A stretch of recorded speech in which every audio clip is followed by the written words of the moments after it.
शङ्करांश भूम शङ्करार्यपीठसद्गुरून् शुद्धसत्त्वभासुरान् सुवर्त्मनीतभूसुरान् सर्वभूतसौख्यदान् क्षमाकरान् यतीश्वरान्।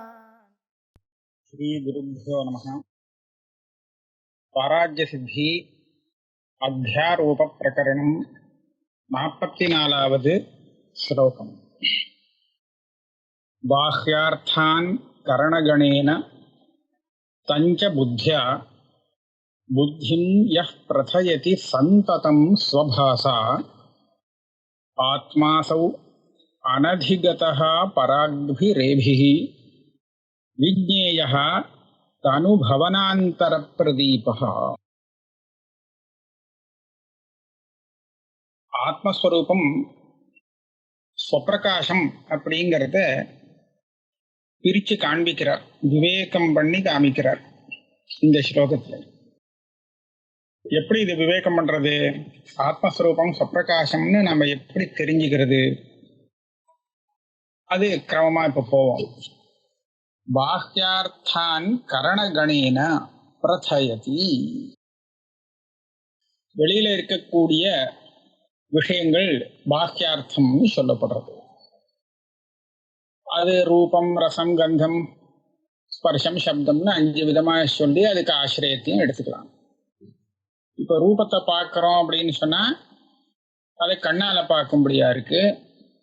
அது கரணம், அங்க சக்ஷுரேந்திரியம் கரணமாக இருக்கு.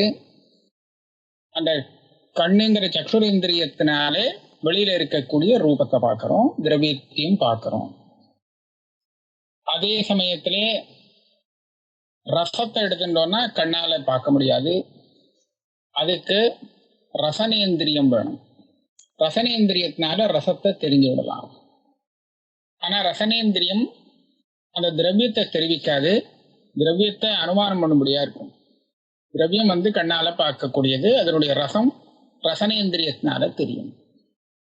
இதே மாதிரி ஒவ்வொரு இந்திரியத்துக்கு ஒவ்வொரு விஷயம் வெளியில இருக்கு. இதெல்லாம் பாஹ்ய அர்த்தம்னு சொல்றது. காதால நம்ம சத்தத்தை கேட்கிறோம், அந்த சத்தமானது பாஹ்யார்த்தம். அதை தெரிஞ்சுக்கிறதுக்கு கரணமாக இருப்பது நம்மளுடைய ஸ்ரோத்ரேந்திரியம். இதுதான் கரண கணங்கள், கரண சமூகம். இந்த கரண கணங்களுக்கு பாஹ்யார்த்தத்தை பத்தி ஒன்றும் தெரியாது. கண்ணுக்கு தெரியவே தெரியாது இந்த ரூபத்தை பத்தி. இந்த கண்ணை வச்சு ஆத்மாதான் அந்த ரூபத்தை தெரிஞ்சுக்கிறது. கண்ணு ஏன் தெரிஞ்சுக்காது அப்படின்னு சொன்னா அது ஜடம். ஆனா ஆத்மாவுக்கு இந்த பாக்கிய விஷயம் தெரியறதுக்கு அது ஒரு சாதனமாக இருக்கு. அதனால கரண கணம், கரணங்களுடைய இந்த சமூகத்தை கொண்டு கரணம் அதை சாதனமாக எடுத்து உபயோகித்து இந்த ஆத்மாவானது பாக்கியமான விஷயங்களை தெரிந்து கொள்கிறது. பிரதயதி, பிரகாசப்படுத்துறதுன்னு சொன்னா தெரிஞ்சுக்கிறதுன்னு தான் அர்த்தம். அதுக்கப்புறம் தஞ்ச புத்தியா பிரதயதி. இந்த பாக்கிய விஷயங்களை தெரிஞ்சுக்கிறதுக்கு நம்ம எந்த ஒரு கரணங்களை உபயோகப்படுத்தினோமோ கரண கணம், அந்த கரண கணத்தை புத்திய வச்சு, புத்திங்கிற ஒரு சாதனத்தை வச்சு இந்த ஆத்மா பார்க்கறதா. புத்தியை வச்சு பார்த்து விடுறது.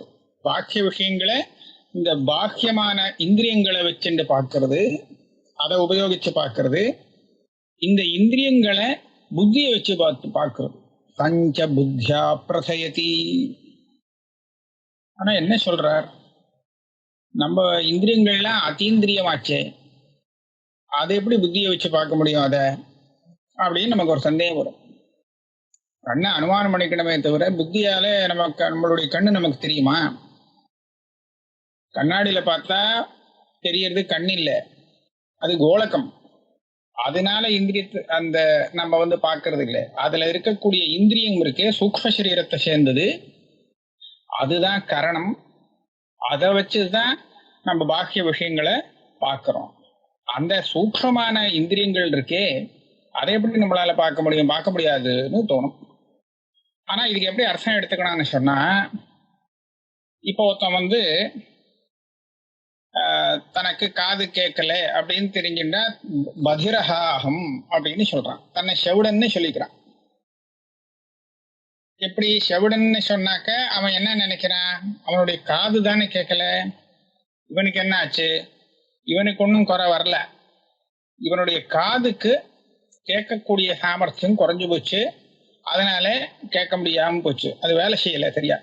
அது எப்படிதானே, நம்ம எந்த சாதனத்தை எடுத்துட்டு ஒரு வேலை செஞ்சாலும் அந்த சாதனம் குறிப்பிட்ட காலத்துக்கு வேலை செய்யும், அதுக்கப்புறம் அது தேஞ்சு போயிடுச்சுன்னா அது வேலை செய்யாது, அதை ரிப்பேர் பண்ணும்படியா இருக்கும். இந்த மாதிரி தானே இருக்கு லோகத்துல. அப்ப அந்த விதத்துல பாக்குறச்சே இதுகள்லாம் இருக்கே, இதுகள்லாம் வந்து ஒரு குறிப்பிட்ட காலத்துக்கு அப்புறம் அதனுடைய சாமர்த்தியம் குறையிறதுங்கிறதுனால பார்க்க முடியல, கேட்க முடியல, இப்படிலாம் ஆறுது. அப்ப அந்த விதத்துல இந்த கரண கணங்கள்லாம் ஒரு சக்தியோடு இருக்கும் போது இவன் என்ன பாக்குறான்னா, அகம் திரஷ்டா, நான் நன்னா பார்வை உள்ளவன், அகம் ஸ்ரோதா, நன்னா காது கேட்கக்கூடியவன் அப்படின்னு தன்னை நினைக்கிறான். அதே சமயத்துல அந்த கரண கணத்துல ஒரு சக்தி குறைஞ்சு போய் ஏதாவது ஒரு தோஷம் ஏற்பட்டு போச்சு அப்படின்னு சொன்னால் அதையும் தன் மேல போட்டு விடுறான், அத்தியாசம் பண்ணிக்கிறான். நான் செவிடன், நான் குருடன் அப்படின்னு சொல்லி பண்ணிக்கிறான். அப்போ இது எப்படி தெரியுது இவனுக்கு, தான் குருடன் அப்படிங்கிறது தெரியுது, செவிடன்கிறது தெரிஞ்சு போச்சு. எப்படி தெரியுது அப்படின்னு கேட்டா, புத்தியா பிரசயதி, அகம் காணஹா அகம் பதிரஹா அப்படிங்கிறது இவன் கண்ணால பார்த்து தெரிஞ்சுக்கல, காதால கேட்டு தெரிஞ்சுக்கல, புத்தியை வச்சு இப்ப தெரிஞ்சு விட்டான். பாக்கிய விஷயங்களுக்கு எந்த கரணங்களை உபயோகப்படுத்தினானோ அந்த கரணங்கள் சரியா இருக்கு சரியா இல்லை, அது எப்படி இருக்கு அப்படிங்கிற விஷயத்த இவன் எதை வச்சு பார்க்கறான்னா புத்தியை வச்சு பார்க்கறான். அதை பார்க்கறதுக்கு இந்த ஆத்மா புத்தியை உபயோகப்படுத்திக்கிறது. அப்ப அங்க புத்தி கரணமா. அதே சமயத்துல இந்த புத்தியையும் சேர்த்து பார்க்கறது, புத்தி இருக்கே அதுவும் தெரியுறதே, அது எப்படி தெரியுறதுன்னு கேட்டா, புத்திம் யஹ் பிரதயதி சந்ததம் ஸ்வபாசா. எந்த புத்தியை உபயோகப்படுத்தி இவன் கரணகணங்களை பார்க்கறானோ, கரணகணத்தை இது சக்ருசு இது காது அப்படின்னு பார்க்கறான்னு அர்த்தம் இல்லை, அதுல உள்ள அந்த சாகல்ய வைகல்யத்தை ஆத்மாவில அத்தியாசம் பண்ணி பார்க்கறானே அந்த அர்த்தத்துல வச்சுக்கணும். அந்த புத்தியை எப்படி பார்க்கறான் அப்படின்னு கேட்டா, சாட்சியால பார்த்துடுறான். சாட்சியாலேன்னு சொன்னா சாட்சின்னு தனியா இல்லை, இவன் தான் சாட்சி. புத்திம் யஹ் பிரசயதி சந்ததம் ஸ்வபாசா. புத்திய பார்க்கறதுல ஒரு விசேஷம், சந்ததம்னு போட்ட நடுப்புற இடவெளி இல்லாமல் பார்த்துட்டே இருக்கான் புத்திய. புத்தி என்ன பண்ணிட்டு இருக்குன்னு பார்த்துட்டே இருக்கான் அவன் பாட்டுக்கு. ஆனா வெளியில எப்படி இல்லை, இவன் சில சமயம் அவன் கண்ணால பார்த்துட்டு இருப்பான் ஒரு விஷயத்த, அப்புறம் அது வேண்டான்னு விட்டுருவான், வேற எதையோ ஒண்ணு பார்ப்பான், இல்ல ஒண்ணுமே பார்க்க வேண்டான்னு சொல்லி கண்ணை மூடின்னு இருப்பான். அப்ப என்ன ஆச்சு, பாக்கிய விஷயங்கள் எல்லாம் இவன் வந்து கண்ணால இது பார்க்கிற விஷயங்கள் எல்லாம் தொடர்ந்து பார்த்துட்டே இருக்கான்னு சொல்ல முடியாது, விட்டு விட்டு பார்ப்பான். ஆனா அதே மாதிரிதான் இந்த காணஹா அப்படின்னு அந்த கரணகணங்களை பார்க்கும் போது கூட தொடர்ந்து அப்படியே அகங்காணஹா காணஹான்னு சொல்லிட்டு இருக்கானா இல்லை, அது அப்பப்போ விட்டு போயிடும், விச்சின்னமா தான் தெரியும். ஆனால் இந்த புத்திய மாத்திரம் இவன் சாட்சியால பார்க்கும் போது, அதான் ஸ்வபாசா தன்னுடைய ஸ்வப்பிரகாசத்தை வச்சு பார்க்கும்போது சந்ததம் பிரதயதி, நிரந்தரமா பார்த்துட்டே இருக்கான. புத்தியில என்ன ஒரு சின்ன எண்ணம் வந்தாலும் அது இவனுக்கு தெரிஞ்சுட்டே இருக்கு, இவனுக்கு தெரியாம ஒண்ணுமே நடக்கல. புத்தி இருக்கிறது தெரிஞ்சுட்டே இருக்கு, அது செய்யற வேலை தெரிகிறது, அதுல என்ன விற்த்திகள் வருதுன்னு தெரிகிறது, எல்லாமே தெரிஞ்சுட்டே இருக்கு. அது எப்படி தெரிகிறதுன்னு கேட்டா, ஸ்வபாசா. இத பார்க்கறதுக்கு இவன் இன்னும் ஒன்ன உபயோகப்படுத்தல, வெளியில பாக்கியார்த்தத்தை பார்க்கறதுக்கு இன்னும் ஒன்ன உபயோகப்படுத்தினான், கரணகணங்களை. கரணகணங்களுடைய விஷயத்தை பார்க்கறதுக்கு புத்தின்னு ஒன்ன உபயோகப்படுத்தினான், புத்திய பார்க்கறதுக்கு தன்னையே உபயோகப்படுத்திட்டான். ஆக அந்த ஸ்வரூபம் தானாகவே பிரகாசிச்சுண்டு அந்த புத்தியையும் சேர்த்து பிரகாசப்படுத்துறது. எது பிரகாசப்படுத்துறதோ இப்ப சொல்றோமே ஆத்மா அசௌ, அதுக்குதான் பேரு ஆத்மானு. வேதாந்தத்துல அதைத்தான் ஆத்மானு சொல்லி கொடுக்கிறது. இது எதெல்லாம் எதை பிரகாசப்படுத்துகிறதோ அது ஆத்மா இல்லை. புத்தியை பிரகாசப்படுத்துறதா புத்தி ஆத்மா கிடையாது. கரண கணங்களை தெரியப்படுத்துறதா அதுவும் ஆத்மா இல்லை. பாக்கியமான விஷயங்களை இதை கொண்டு பார்க்கறதா அப்படின்னா அந்த பாக்கிய விஷயங்கள்லாம் தான் இல்லை, அது ஆத்மா இல்லை. அப்ப எது ஆத்மான்னு சொன்னா இப்ப கடைசியில சொன்னதுதான் ஆத்மா. ஆத்மாசௌ அனதிகதः பராக்பிரேபிஹி. பாக்கிய விஷயங்களை பார்க்கறதுக்கு இவனுக்கு சாதனம் இருந்தது, கரணம். அதை பார்க்கறதுக்கு புத்தி சாதனமா இருந்தது. புத்தியை பார்க்கறதுக்கு இவன் தானே சாதனமா இருக்கான். இப்ப தன்னை தெரிஞ்சுக்கிறதுக்கு எது சாதனம் அப்படின்னு ஒரு கேள்வி. அதுக்கு சொல்றார், இதுக்கு சாதனம் கிடையாது. ஆத்மஸ்வரூபத்தை தெரிஞ்சுக்கிறதுக்கு சாதனம் கிடையாது. இது ஆத்மஸ்வரூபத்தை தெரிஞ்சுக்கிறதுக்கு சாதனம் இல்லைன்னா அப்புறம் தெரிஞ்சுக்க முடியாது அப்படின்னு அர்த்தமா அப்படின்னு கேட்டா அப்படி இல்லை. இது தானே தெரிகிறது. இதை தெரிஞ்சுக்கிறதுக்கு ஒரு சாதனம் தேவையில்லை. ஆத்மஸ்வரூபம் ஒண்ணுதான், சொப்பிரகாசம், தானா தெரியக்கூடியது. அதனால தான் இது இன்னொன்னுனால அனதிகதா பராக்பிஹி ஏபிஹி அனதிகதா. பராக்குன்னு சொன்னா பாக்கிய விஷயம், ஆத்மா இல்லாத விஷயம்தான் பராக்கு. அதை எது தெரிகிறதோ தெரிவிக்கிறதோ அப்பேற்பட்ட இந்த கரணங்கள் புத்தி இதை சென்று இந்த ஆத்மஸ்வரூபத்தை பார்க்க முடியாது. அதுகளுக்கெல்லாம் இது அப்பாற்பட்ட விஷயம். பராக்பிஹி ஏபிஹி அனதிகதா அசௌ ஆத்மா. இப்ப சொல்லப்பட்ட இந்த ஆத்மா, இதை எல்லாத்தையும் பிரகாசப்படுத்தக்கூடிய ஆத்மா, இந்த ஆத்மாவா பிரகாசத்துல பிரகாசிக்கக்கூடிய இந்த கரணங்கள் மூலமாக பிரகாசிக்கிறதுன்னு சொல்லவே முடியாது. அதான் பராக்குன்னு சொல்லிட்டார். பராக்கு அப்படின்னா சிருஷ்டி ஆரம்பத்திலேயே இதெல்லாம் இப்படிதான் தயார் பண்ணியிருக்காரு. எதுக்காக இந்த சரீரத்தை தயார் பண்ணிட்டு அந்த பிரம்மா என்ன பண்ணார், அதுக்குள்ள இந்திரியங்கள் எல்லாம் போட்டு வச்சார். எதுக்காகனா இதுக்குள்ள ஜீவாத்மா வந்தா அதெல்லாம் உபயோகப்படுத்தி பாக்கிய விஷயங்களை தெரிஞ்சுக்கிட்டோம் அப்படிங்கிறதுக்காக. ஆக இந்த இந்திரியங்கள் இது எல்லாமே எதுக்காக சிருஷ்டியா இருக்குன்னா ஆத்மாவை தெரிஞ்சுக்கிறதுக்காக இல்லை, வெளியில தெரிஞ்சுக்கிறதுக்காக பாக்கிய விஷயங்கள். அதனால்தான் பராஞ்சி காணி வியத்ருணத் ஸ்வயம்பூஹு, அந்த ஸ்வயம்பூஹு பிரம்மா இப்படிதான் சிருஷ்டி பண்ணியிருக்காரு. அப்படி இருக்கும்போது இதை வச்சு நம்ம வெளியில தான் பார்க்க முடியும். தஸ்மாத் பராங் பஷ்யதி நாந்தராத்மன், உள்ள பார்க்க முடியாது, அதனுடைய சுபாவம் எப்படிதான் இருக்கு. ஆனா எவனான ஒருத்தன் வெளியில பார்க்கறத நிறுத்தி விட்டான்னு சொன்னா அப்போ உள்ள பார்க்கறதுக்கு இது இடம் கொடுக்கும். பஷ்சித் தீரஹா பிரத்யகாத்மான மைக்ஷத்து ஆவருத்த சக்ஷு அமிர்தத்துவமிச்சன். பாக்கிய விஷயத்திலேருந்து இவன் தன்னை திருப்பின்னுட்டான்னு சொன்னா அப்போ என்ன ஆகும்னா இவனுக்கு ஆத்மஸ்வரூபம் பிரகாசிக்க ஆரம்பிக்கும். ஆக ஆத்மஸ்வரூபம் பிரகாசிச்சுட்டே தான் இருக்கு, வெளி விஷயத்தோட கலந்து போய் பிரகாசிக்கிறதுனால தெரியல. இப்போ வெளி விஷயங்கள்லாம் பார்க்கறத நிறுத்திவிட்டான் அப்படின்னு சொன்னியாச்சுன்னா இது பிரகாசிக்கிறது தெரிய ஆரம்பிச்சிடும். அதனால இதை தெரிஞ்சுக்கிறதுக்காக இந்த இந்திரியங்களை வச்சு தெரிஞ்சுட்டாங்கிறது கிடையவே கிடையாது. அதனால பராக்பி ஏபிஹி அசௌ அனதிகதா விஜ்ஞேயா தனுபவன ஆந்தர பிரதீபா. இந்த ஆத்மாவை எப்படி நாம புரிஞ்சுக்கணும்னு சொன்னா ஒரு உபமானம் கொடுக்குறார். ஒரு பெரிய பவனம் இருக்கு, கிரகம். அந்த கிரகத்துல பல சாமான்கள் எல்லாம் இருக்கு. அந்த கிரகத்துக்கு உள்ளே ஒரு பிரதீபம் விளக்கேற்றி வச்சிருக்கு. விளக்கேற்றி வச்சிருக்கு. இந்த விளக்கு என்ன பண்றது, அந்த கிரகத்துல இருக்கக்கூடிய அத்தனை வஸ்துக்களையும் பிரகாசப்படுத்துறது, அங்க இருக்கக்கூடிய சாதனங்கள்லாம் பிரகாசப்படுத்துறது. அப்ப இந்த பிரகாசத்தை பார்க்கறதுக்கு என்ன பிரகாசம் பிரகாசப்படுத்துறதுன்னா இந்த வெளிச்சம் இருக்கே, தீபத்தினுடைய வெளிச்சம். இந்த வெளிச்சத்துலதான் அந்த உள்ள போய் நம்ம எல்லாம் பாக்குறோம், அங்க இருக்கிற வஸ்துவெல்லாம் பாக்குறோம். அப்ப பிரகாசப்படுத்துறதுன்னு சொல்லுவோம். அப்ப இந்த தீபத்தை பாக்குறோமே அதுவும் தெரியுது. அது தெரியறதுக்கு என்ன பிரகாசம்னு கேட்டா இன்னொரு பிரகாசம் இல்லைங்கிறது நமக்கு நல்லா தெரியும். இந்த தீபத்தை பார்க்கறதுக்கு இன்னொரு விளக்க ஏற்றிட்டு வரமாட்டோம். அப்போ இதே மாதிரிதான் அந்த தனுனா சரீரம்ங்கிற இந்த பவனம், இந்த கிரகத்துக்கு உள்ளே ஏற்றி வச்ச விளக்கு போல இந்த ஆத்மஸ்வரூபம் இருக்கு. இந்த ஆத்மஸ்வரூபத்தை தெரிஞ்சுக்கிறதுக்கு நமக்கு இன்னொரு பிரகாசம் தேவையே இல்லை. இது சொப்பிரகாசம். சொப்பிரகாசம்னா எல்லாருக்கும் தெரியணுமேனு கேட்டா தெரியத்தான் தெரியுது, ஆனா தெரியாம இருக்கு. அதுதான் விசேஷம்.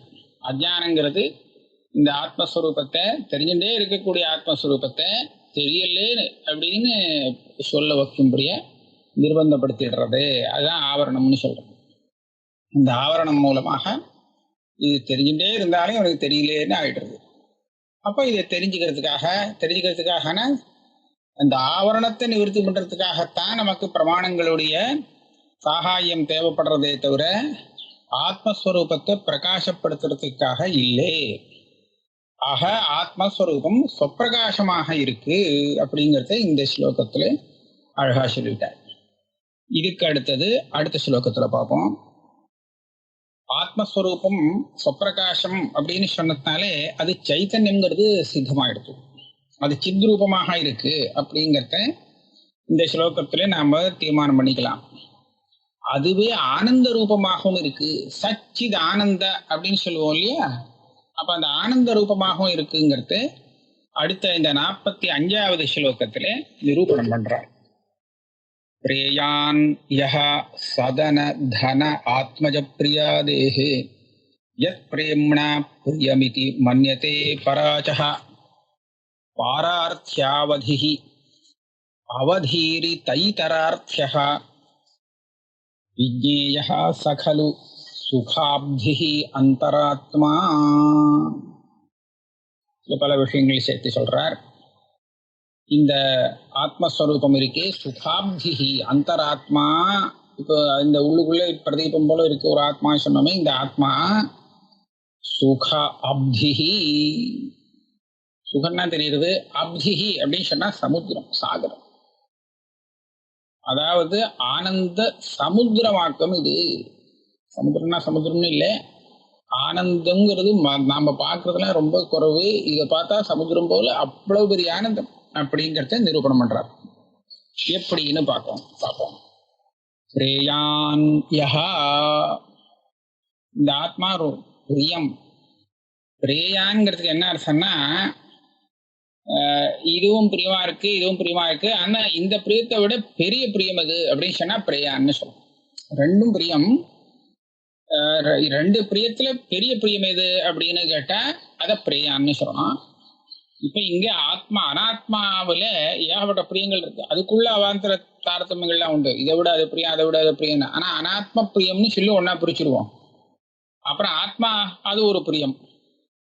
இந்த அனாத்ம பிரியம் ஆத்ம பிரியம், இந்த ரெண்டு பிரியத்துல எந்த பிரியம் வசதி, எது ரொம்ப பிரியம் அப்படின்னு கேட்டா ஸ்ருதி என்ன சொல்றதுன்னா பிரேயான் ஆத்மாதான் பிரியம், அதிக பிரியம். அதுதான் பிரபல பிரியம். அனாத்மாவில அதை விட சின்ன பிரியம்தான் அப்படிங்கிறத சொல்றது. இதை நிரூபணம் பண்றதுக்கு அனாத்மாவிலே சில விஷயங்களை ஸ்ருதி சொல்றது. அதை இங்க எடுக்கிறார். சதன தன ஆத்மஜ பிரியா ஆதேஹே அப்படின்னு சொல்றார். சதனன்னா கிரகம். நமக்கு வீடு வேணும் அப்படின்னு ஆசையா இருக்கா இல்லையா?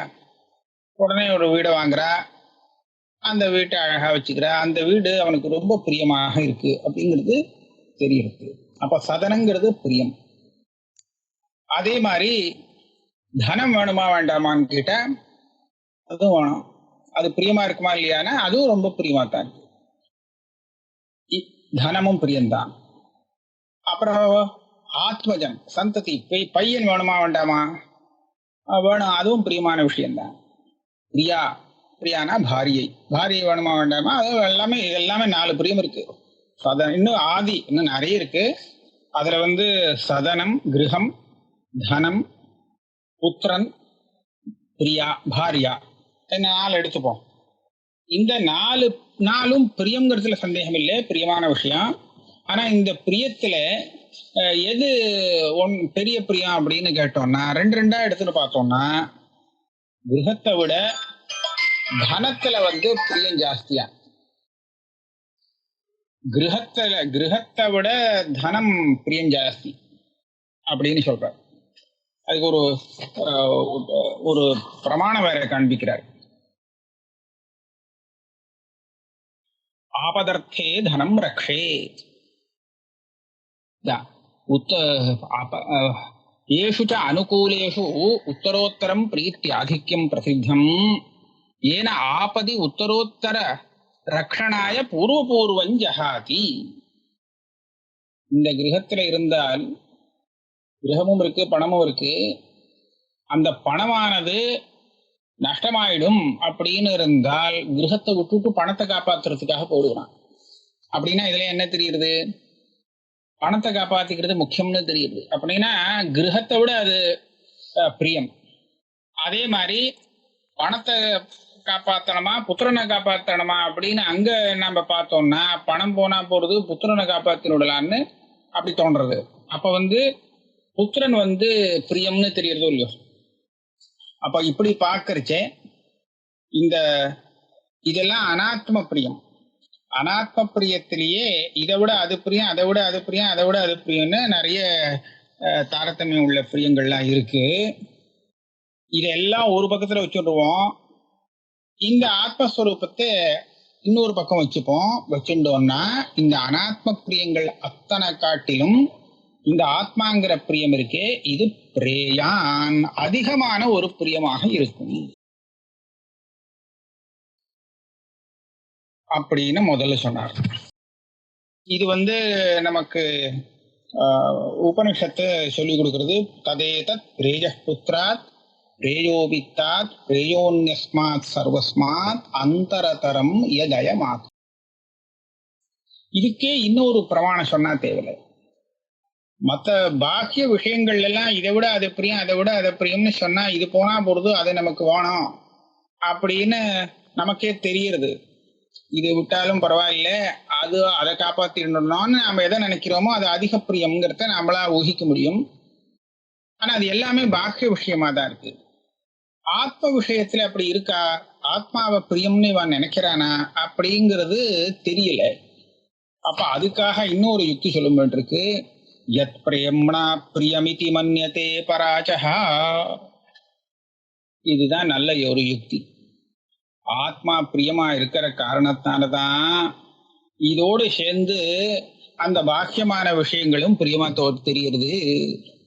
ஆத்மா பிரியமா இருக்கிறதுனாலதான் இதுல உள்ள பிரேம தான் இதோடு சேர்ந்த சம்பந்தப்பட்ட இவனா சம்பந்தப்படுத்தின்ற இன்னொரு விஷயத்துல பிரதிபலிக்கிறது. அதனால அங்க அது புத்திரனோ வித்தமோ கிரகமோ அது பிரியமா தெரிகிறது அப்படின்னு சொல்லணும். இதை எப்படி நிரூபணம் பண்றது? ஆத்மாதான் பிரியம், இதெல்லாம் பிரியம் இல்லை அப்படிங்கறத எப்படி தீர்மானம் பண்றது அப்படின்னு சொன்னா இதுக்குதான் நமக்கு மைத்ரேயி பிராமணம் அப்படிங்கிறது இருக்கு. இதை நம்ம அதுல இருந்து உள்ள சாரம் என்ன அப்படின்னு கேட்டா, இந்த புத்திரன் இந்த கிரகம் பிரியம் அப்படின்னு வச்சுருக்கோம். இந்த கிரகமானது பிரியமா இருக்குன்னு முதல்ல உள்ளதை எடுத்துப்போம். இது எப்போதைக்கு நமக்கு பிரியமா இருக்கும் அப்படின்னு சொன்னா இந்த கிரகத்துல நம்ம சௌக்கியமா இருக்கிற பரியந்தம், அது நமக்கு எந்த கஷ்டத்தையும் இடைஞ்சலை கொடுக்காத பரியந்தம் பிரியமா இருக்கும். இது மாத்திரம் இந்த அதே கிரகம் ஒரே இடைஞ்சலா இருக்கு, ஒரே துக்கத்தை கொடுக்கறது, கொஞ்சம் கூட சௌக்கியம் கொடுக்க மாட்டேங்கிறது அப்படிங்கிற ஒரு நிலை வந்ததுன்னு வச்சுங்க, இந்த கிரகத்துல இருந்து பிரீத்தி போயிடும். அப்புறம் பிரீத்தியா இருக்காது. அதே மாதிரி அந்த தனம் இருக்கே, இந்த தனத்துல அது தனக்கு உபயோகப்படும் அப்படின்னு சொல்லி பிரீத்தியா வச்சுட்டு இருக்கான். ஆனா இந்த தனம் நமக்கு சுத்தமா உபயோகப்படாது, இது ஆபத்தை கொடுக்கும் அப்படின்னு ஒரு சந்தர்ப்பம் கொடுத்ததுன்னு சொன்னா பேசாம ஆபத்தை கொடுக்கக்கூடிய தனத்தை விட்டுட்டு ஓடிவிடுவான் தன்னை காப்பாத்திக்கிறதுக்காக, இல்லையா? அப்ப இத பாக்குறச்ச என்ன தெரியுதுன்னா, இந்த இப்போ அனாத்மாவில சொன்ன பிரியங்கள் எல்லாமே அது ஸ்வதக பிரியம்னு சொல்றதுக்கு இல்லை. அது ஒருத்தனுக்கு ஏன் பிரியமா இருக்குன்னு சொன்னா அவன் அது மூலமா தனக்கு ஒரு லாபத்தை எதிர்பார்க்கிறான், ஆணுகூல்யத்தை எதிர்பார்க்கிறான். அதை கொடுத்துட்டு இருந்தா அது லாபம். இது இனிமேல் லாபத்தை கொடுக்காது, இது நஷ்டத்தை கொடுக்கும்னு தெரிஞ்சு போச்சுன்னு சொன்னா அதே வஸ்து அப்பிரியமாயிடுது. ஆக இவன் எதெல்லாம் பாக்கியமாக பிரியம் பிரியம்னு நினைச்சுட்டு இருந்தானோ அந்த பிரியங்கள்லாம் ஸ்வரூபத்தக பிரியம் இல்லை, தான் பிரியமான தன்னோடு தனக்கு அனுகூலமாக இருந்து சம்பந்தப்படுறதுனால அது பிரியமாகிறதே தவிர இல்லாட்டா அது பிரியமே இல்லை. அதனால்தான் தனக்கு பிரதிகூலமாயிடுச்சுன்னா உடனே அப்பிரியமாயிடுறது. அது அதே வஸ்து தனக்கு பிடிக்காத காரியத்தையே பண்ண ஆரம்பிச்சிட்டான்னு சொன்னா அந்த ஆள் முன்னாடி பிரியமா இருந்தாலும் இப்ப பிடிக்காதவனா ஆயிடுறான், அப்படின்னு ஆயிடுறான். ஏன் அப்ப அதுல என்ன தெரியுது? அந்த ஆளுங்கிறதுக்காக அவன் நமக்கு பிரியமானவன் அப்படின்னு சொல்றதுக்கு இல்லை. ஆனா ஆத்மஸ்வரூபத்தை பிரியமாக வச்சுண்டு இந்த பிரியத்தோடு சேர்ந்து அதுவும் பிரியமா இருக்கும். இந்த பூவோடு சேர்ந்து நாரும் மணக்கிறதுன்னு சொல்ற மாதிரி இந்த ஆத்ம பிரியத்தோட சேர்ந்து அது பிரியமா தெரிஞ்சுட்டு இருக்கு. இது விபரீதமா போச்சுன்னா அப்பிரியமா போறது. அப்ப இதுல என்ன தெரியுது? யத் பிரேம்னா பராச்சகா பிரியமிதி மன்யதே லோகா. இந்த லோகம் நிஜமா ஆத்மஸ்வரூபம் பிரியமா இருக்கு, அதோடு சம்பந்தப்பட்ட விஷயம் பராக் வெளி விஷயமாக இருந்தாலும் அதை பிரியமாக நினைக்கிறதுன்னா அது நிஜ பிரியமே கிடையாது. இது இப்படி ஆத்மாவுடைய அந்த ஆனந்த அம்சம்னு சொல்லுவா. ஆனந்த அம்சம் அங்க பிரதிபலிக்கிறதுனாலே அது பிரியமாக தெரிகிறது. சரி, இதுக்கு மேல பிரியமா தெரியறதோ இல்லையோ பாக்கிய விஷயம். அப்ப பிரியம் இல்லைன்னு என்னமா சொல்ல முடியும்? நமக்கு அனுகூலமா இருக்கிறது பிரியமாத்தானே இருக்கு. அப்ப சொன்னார் நிஜ பிரியத்தை பார்க்கணும். பாரார்த்தியாவதி அவதீரித ஐதரார்த்தியா. பாரார்த்திய அவதி ஆத்மா. இந்த ஆத்மா பாரார்த்தியத்துக்கு அவதி. எப்படி கண்டுபிடிக்கிறது? நாம ஒரு வீடை வாங்குறோம் அப்படின்னு சொன்னால் அது எதுக்காக வீடை வாங்குறோம் அப்படின்னு ஒரு கேள்வி கேட்டா அதுக்கு பதில் வரும். அங்க வாசம் பண்றதுக்காக, இல்ல வேற ஏதோ ஒரு விதமா உபயோகப்படுத்திக்கிறதுக்காக, அந்த மாதிரிலாம் அதுக்கு ஒரு பிரயோஜனம் உண்டு. ஆக எதெல்லாம் நமக்கு பிரியமா தெரியுறதோ அது ஏன், அதனால உனக்கு என்ன அப்படின்னு கேட்டா அதனால ஒரு சௌக்கியம் இருக்கு, அதனால ஒரு பிரயோஜனம் இருக்குங்கிறது நம்மளால சொல்ல முடியும். அப்ப அதனால அதுல இருந்து நம்ம என்ன கண்டுபிடிக்கலாம்? அந்த சுகத்துக்காகத்தான் இது நமக்கு பிடிச்சிருக்கு. இதுல இருந்து வரக்கூடிய நமக்கு கிடைக்கக்கூடிய அந்த சௌக்கியத்துக்காகத்தான் நாம அதை விரும்புறோம் அப்படின்னு தெரியுது. இது பழச்சின்னு இது சுலபமா தெரிஞ்சுடலாம். எல்லா விஷயத்திலையுமே நாம அதுல இருந்து ஒரு சௌக்கியத்தை எதிர்பார்க்கிறோம், அதுக்கு சாதனமா இருக்குன்னு சொன்னா சரிதான், அது நமக்கு பிடிக்கும் அப்படின்னு தெரியுது. இதுதான் பாரார்த்தியம். எதுக்காக இது அப்படின்னு சொன்னா இன்னொன்னுக்காக, தனக்கு வர வேண்டிய ஒரு பிரயோஜனத்துக்காக இந்த பிரியம் உபயோகப்படுறது. எனக்கு இது பிரியமாக இருக்கு. இதுதான் ஆத்மனசுகாமாய சர்வம் பிரியம் பவதி. நவாரே பத்துகாமாய பதி பிரியோ பவதி, ஆத்மனசுகாமாய சர்வம் பிரியம் பதி பிரியோ பவதி அப்படின்னு வருதோ இல்லையோ அந்த பிருகதாரண்யத்துல மைத்திரி யாஜ்ஞவல்கிற உபதேசம் பண்றா. இதுதான் எந்த வஸ்து நமக்கு பிரியமா இருந்தாலும் அது ஏன் பிரியமா இருக்குன்னு சொன்னா அது மூலமா நமக்கு தேவையான ஒரு லாபம் இருக்கு. அந்த லாபத்துக்காகத்தான் பிரியம் அப்படின்னு சொன்னா லாபார்த்தம் பிரியம் அப்படின்னு சொல்லணும். இதுதான் பரார்த்தம். அது இப்ப வீடோ இல்லையோ அதான் பிரியமா இருக்கு அப்படின்னு சொல்ல முடியாது. அந்த வீடு இவனுக்கு சௌக்கியத்தை கொடுக்கறதோ இல்லையோ அதனால பிரியமா இருக்கு, அதுக்காகத்தான் அது வேண்டியிருக்கு, அதுக்காகத்தான் அது பிரியம்னு சொல்லணும். அது சரி. இப்போ மற்ற எல்லா பிரியமும் பாரார்த்தியத்தை உள்ளது, அதாவது இன்னொரு பிரயோஜனத்துக்காகத்தான் பிரியமாகிறது அப்படிங்கிறது நமக்கு தெரிஞ்சு போச்சு. ஆனா இந்த ஆத்மாங்கிற பிரியம் இருக்கே அது எப்படி இருக்கு? அது இன்னொன்னுக்காக இல்லையா? அவதீரித ஐதரார்த்தியா. இதுல நாம எப்படி லோகத்துல பார்க்கலாம்னு சொன்னா, ஒரு சௌக்கியம் தனக்கு வேணும் அப்படின்னு ஆசைப்படுறான்.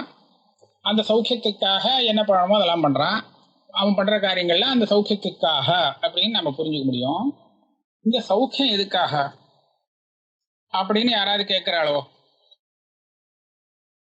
இந்த சுகம் உனக்கு எதுக்காக, இந்த சுகம் எதுக்காக வரணும்? இது சுகம் வரணுங்கிறதுக்காக இவ்வளவு பிரயத்தனம் பண்ற. ஆனா அந்த சுகம் எதுக்காக வரணும், அது எதுக்கு உனக்கு அப்படின்னு கேட்டா அது சொல்ல தெரியாது. அந்த கேள்வியே தப்புன்னு விடுவான். இந்த மாதிரி கேட்கக்கூடாது. சௌக்கியம்னா அதுதான் பலம், சௌக்கியத்தினுடைய பலம் என்ன அப்படின்னு கேட்க மாறப்படாது அப்படின்னு சொல்லுவான். சௌக்கியத்துக்காகத்தான் மற்றதெல்லாம் சாதனமா இருக்குமே தவிர சௌக்கியம் எதுக்கும் சாதனம் இல்லை. அதுதான் கடைசி. அதுக்கு இதரார்த்தம் இன்னொன்னுக்காக சௌக்கியம் தேவைப்படுறது. இந்த சௌக்கியம் எதுக்கான அதனால எனக்கு சௌக்கியம் வருதுன்னு சொல்ல மாட்டான். அந்த சௌக்கியம் தானே இது சௌக்கியம். ஆக அது இதரார்த்தம் இல்லை, இன்னொரு பிரயோஜனத்துக்காக சௌக்கியம்ங்கிறது இல்லை அப்படிங்கிறது நமக்கு தெரியும். அப்ப வேதாந்தம் என்ன சொல்லி கொடுக்க போறது, இந்த சௌக்கியம் ஆத்மாவுடைய ஸ்வரூபம். அப்ப ஆத்மா இன்னொன்னுக்காக சொல்ல முடியுமோ? இந்த சௌக்கியம் எந்த சௌக்கியத்தை நாம வேணும்னு ஆசைப்படுறோமோ, எதுக்காகன்னு கேட்டா வேணும் அவ்வளவுதான். அது எதுக்காகங்கிறது கிடையாது, அதுக்கு இன்னொரு பிரயோஜனத்தை நம்ம எதிர்பார்க்கல, அதுதான் பிரயோஜனம் அப்படின்னு நினைக்கிறோமே. அந்த சௌக்கியமானது வாஸ்தவத்துல தன்னை காட்டிலும் வேறானது இல்லை, தானே தான். அப்படிங்கிற காரணத்தினாலதான் ஆத்மா ஆனந்த ஸ்வரூபம் சொல்ல முடியாது. இதனால என்னாச்சு, அவதீரித ஐதரார்த்திய. ஆத்மா எதுக்கு அப்படின்னு கேட்டா இன்னொன்னுக்காக இல்லை, இதுதான் சௌக்கியம், இதுதான் ஆனந்தம். அதனால இது இன்னொரு பிரயோஜனத்துக்காக ஆத்மா எனக்கு பிடிக்கிறது அப்படிங்கிறது இல்லை. இது ஆனந்த ஸ்வரூபம், அதனால பிடிச்சிருக்கு. விஜ்ஞேய சகலு சுகாப்தி அந்தராத்மா. இப்ப சொன்னோமே இந்த ஆத்மஸ்வரூபம், இதை நம்ம என்ன எப்படி புரிஞ்சுக்கணும் அப்படின்னு கேட்டா, இதுதான் சுகாப்தி. நாம வெளியிலேருந்து ஒரு உபகரணத்தை உபயோகப்படுத்தி கொஞ்சம் சௌக்கியம் அடைகிறோம். அந்த சௌக்கியம் என்னது? அது நிஜமா சௌக்கியமே இல்லை. அது வாஸ்தவத்துல பார்த்தோம்னா அந்த விஷய சம்பர்க்கத்தினாலே இவனுடைய அந்தகரணத்துல ஒரு விருத்தி ஏற்பட்டு, அந்த விருத்தியில ஆத்மஸ்வரூப ஆனந்தம் பிரதிபலிச்சு, சைத்தன்யம் பிரதிபலிக்கிற மாதிரி ஆனந்தம் பிரதிபலிச்சு, அதை இவன் சௌக்கியம்னு பார்த்துட்டு இருக்கான், ஆனந்தம்னு பார்த்துட்டு இருக்கான். அது எப்படி தெரிகிறது அப்படின்னு பார்ப்போம். இந்த அந்தகரணம் வேலை செய்யலேன்னு வச்சுங்க, இவனுக்கு பாக்கிய விஷயத்திலேருந்து இந்த சௌக்கியம் வருமோ? இந்த சௌக்கியம் பாக்கிய விஷயத்திலிருந்து இவன் அனுபவிக்கக்கூடிய சௌக்கியத்தை இவனுடைய புத்தி வேலை செய்யாம போச்சுன்னா இவனால அனுபவிக்க முடியாது.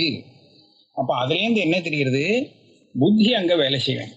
போன ஸ்லோகத்துல சொன்னார், பாக்கியமான விஷயங்களை கரணகணங்களை கொண்டு பார்க்கறான், கரணகணங்களை புத்தியை கொண்டு பார்க்கறான், இவன் புத்திய தானே பார்க்கறான் அப்படி சொன்னார் இல்லையா. அப்ப புத்தியை உபயோகப்படுத்தி தான் பாக்கிய விஷயத்திலேருந்து இவன் சௌக்கியத்தை அடையணும் அப்படின்னு சொன்னால், அந்த சௌக்கியம் என்னதுன்னு கேட்டா அது ஒரு விருத்தி தான். பாக்கிய விஷயங்களை தெரிஞ்சுக்கிறது எப்படி ஒரு விருத்தியோ, அதே மாதிரி இதுவும் ஒரு அந்தகரண விருத்தி விசேஷம்.